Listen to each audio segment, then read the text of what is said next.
تشهد المطارات الدولية حركة دؤوبة للمسافرين والبضائع، وهي حركة تتطلب يقظة دائمة من المصالح الأمنية والجمركية لحماية البلاد من كل ما يمكن أن يمس بأمنها أو اقتصادها أو صحة مواطنيها.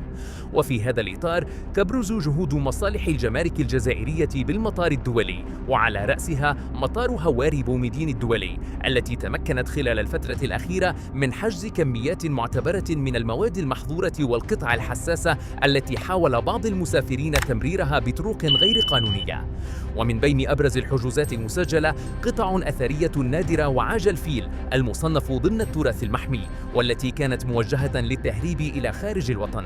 وتندرج هذه العمليات في إطار الإجراءات الجمركية الرامية إلى محاربة تهريب التراث الوطني لما يمثله من قيمة تاريخية وحضارية لا تقدر بثمن، فضلا عن كونه ثروة وطنية تخضع لقوانين صارمة تمنع تصديرها أو المتاجرة بها دون تراخيص رسمية.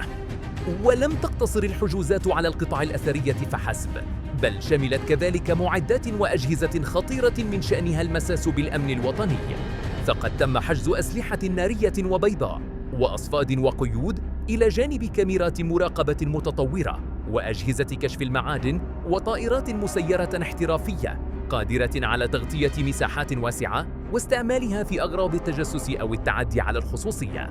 هذه المعدات تخضع جميعها لرخص مسبقة، ولا يمكن استيرادها من طرف الأفراد دون الحصول على الموافقات القانونية اللازمة.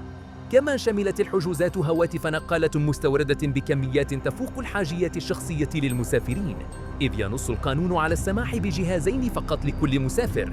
ورغم الحملات التحسيسية والإعلامية، إلا أن بعض المسافرين عن جهل أو قصد يعمدون إلى اقتناء هذه البضائع بغية المتاجرة بها، وهو ما يشكل خرقاً صريحاً للقوانين الجمركية ويضر بالاقتصاد الوطني. وإلى جانب الأجهزة والمعدات، تمكن أعوان الجمارك من حجز مواد غذائية ومستحضرات تجميل ومكملات غذائية مجهولة المصدر حاول البعض إدخالها بغرض تسويقها في الأسواق الموازية، وتشكل هذه المواد خطراً حقيقياً على الصحة العمومية، خاصة في ظل انتشار المنتجات المقلدة أو غير المطابقة للمعايير الصحية. كما تحرص إدارة الجمارك على حماية المواد الغذائية المدعمة من طرف الدولة ومنع تصديرها بكميات تفوق الاستهلاك الشخصي، حفاظاً على التوازن الاقتصادي ودعماً للمنتوج الوطني. أما المخدرات والمؤثرات العقلية فهي حاضرة دائماً ضمن محاولات التهريب، إلى جانب تهريب التبغ ومشتقاته.